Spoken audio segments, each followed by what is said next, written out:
ಈ ಕನ್ನಡಕ್ಕೆ ಇವತ್ತು ಆಗ್ತಾ ಇರುವಂಥ ಅನ್ಯಾಯ ಮತ್ತು ಕನ್ನಡದ ಒಂದು ಕೊಲೆ ಲೋಕಸೇವಾ ಆಯೋಗದಲ್ಲಿ ಈ ಟ್ರಾನ್ಸ್ಲೇಷನ್ ಮಾಡಿ ಕನ್ನಡದ ಯಾರ್ಯಾರು ಅಭ್ಯರ್ಥಿಗಳಿದ್ದರು ಅವರೆಲ್ಲರ ಶಾಪ ನಮಗೆ ತಟ್ಟಬಾರ್ದು ಅಂತ ಹೇಳಿದ್ರೆ, ನಾವು ನಿಜವಾದ ಕನ್ನಡಿಗರಾಗಿದ್ದರೆ, ಈಗ ಸಾಹಿತಿಗಳೆಲ್ಲ ಬರೆದಿದ್ದಾರೆ, ಅವರು ಮುಖ್ಯಮಂತ್ರಿಗಳಿದ್ದಾರೆ, ಕನ್ನಡದ ತನ ಇದೆ ಅಂತ ಹೇಳಿ ಮುಖ್ಯಮಂತ್ರಿಗಳಿಗೆ ನಿಮಗೆ ಕನ್ನಡ ತನ ಇದೆ, ಕನ್ನಡ ಹೃದಯ ಇದೆ ಅಂತೇಳಿ ನಾನು ಪತ್ರ ಬರೀತಾ ಇದ್ದೀನಿ ಅಂತ ಬರಗೂರು ರಾಮಚಂದ್ರಪ್ಪ ಅವರು ಬರೆದಿದ್ದಾರೆ.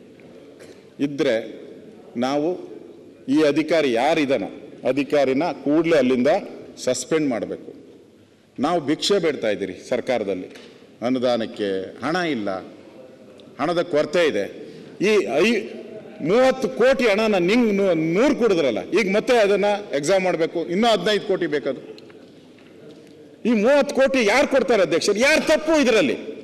ತಪ್ಪು ನಾವು ಮಾಡಿದ್ದೀರಾ? ವಿದ್ಯಾರ್ಥಿಗಳು ಮಾಡಿದಾರಾ? ಯಾವನೋ ಒಬ್ಬ ಕೂತ್ಕೊಂಡಲ್ಲಿ 2 ಎಕ್ಸಾಮ್ ಮುಖ್ಯಮಂತ್ರಿಗಳು ಟ್ವೀಟ್ ಮಾಡಿದ ಮೇಲೂ ಕೂಡ ಈ ಪರೀಕ್ಷೆ ತಪ್ಪಾಗಿದೆ, 59 ಪ್ರಶ್ನೆಗಳು ತಪ್ಪಾಗಿದೆ, ಅದಕ್ಕೆ ಮರುಪರೀಕ್ಷೆ ಮಾಡ್ತೀನಿ, ಈ ಬಾರಿ ಭಾಳ ಸ್ಟ್ರಿಕ್ಟಾಗಿ ಮಾಡ್ತೀನಿ, ಭಾಳ ನಂಬಿಕೆ ಬರೋ ರೀತಿ ಮಾಡ್ತೀನಿ ಅಂತ ಹೇಳಿದ ಮೇಲೂ ಆ ಅಧಿಕಾರಿ ಮತ್ತೆ 79 ತಪ್ಪು ಮಾಡೋವನಲ್ಲ, ಏನು ಮಾಡಬೇಕೀಗ? ಮತ್ತೆ 15 ಕೋಟಿ ಹೋಯ್ತು. ಯಾರು ಕೊಡ್ತಾರೆ 15 ಕೋಟಿ? 30 ಕೋಟಿ ಆಯಿತು. ಈಗ ಮತ್ತೆ ಪರೀಕ್ಷೆ ಮಾಡಬೇಕು ಅಂತ ಆಗ್ರಹ ಮಾಡ್ತಾ ಇದ್ದೀರಿ. ಇವತ್ತು ನಾವು ಎಲ್ಲರೂ ಸಾಹಿತಿಗಳೆಲ್ಲ ಆಗ್ರಹ ಮಾಡ್ತಾ ಇದ್ದಾರೆ, ಹೋರಾಟ ಮಾಡ್ತಾ ಇರೋರು ಆಗ್ರಹ ಮಾಡ್ತಾ ಇದ್ದಾರೆ. 2 ಲಕ್ಷ ಜನರ ಜೀವನದ ಪ್ರಶ್ನೆ ಇದು.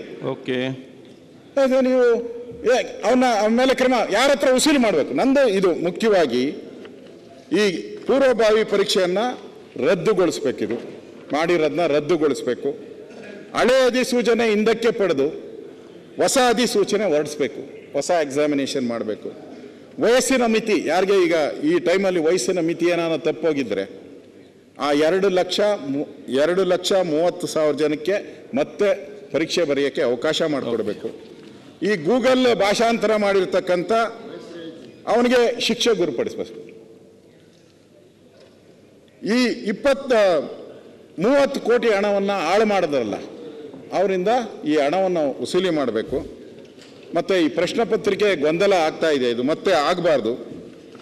ಈ ರೀತಿ ಇಮಿಡಿಯೇಟಾಗಿ ಅದರ ಆ್ಯಕ್ಷನ್ ಆಗಬೇಕು, ಅವನ್ನ ಕೂಡಲೇ ಸಸ್ಪೆಂಡ್ ಮಾಡಬೇಕು. ಕನ್ನಡನ ಉಳಿಸ್ಬೇಕು. ಕನ್ನಡಕ್ಕೆ ಈ ಸರ್ಕಾರದ ಮೇಲೆ ನಿಜವಾಗೂ ಜವಾಬ್ದಾರಿ ಇದ್ದರೆ, ಸರ್ಕಾರಕ್ಕೆ ಏನಾನ ಗೌರವ ಇದ್ದೆ ಕನ್ನಡದ ಬಗ್ಗೆ, ಕನ್ನಡ ನಾವು ಕನ್ನಡಿಗರು ಅಂತ ನಾವು ಎದೆ ಎತ್ತಿ ಎಳ್ಕೊಂಡು ಓಡಾಡಬೇಕಾದ್ರೆ ಅದನ್ನು ಕೊಟ್ಟಿದ್ದೀನಿ, ಸನ್ಮಾನ್ಯ ಡಿ ಕೆ ಶಿವಕುಮಾರ್ ಅವ್ರು ಕೊಟ್ಟಿದ್ದೀನಿ. ಟ್ರಾನ್ಸ್ಲೇಷನ್ ಏನೇನಾಗಿದೆ ತಪ್ಪಾಗಿಲ್ಲ ಅಂದರೆ ಇಲ್ಲೇ ಹೇಳ್ಬಿಡಿ, ನಾನು ಕೂತ್ಕೊಂಡ್ಬಿಡ್ತೀನಿ.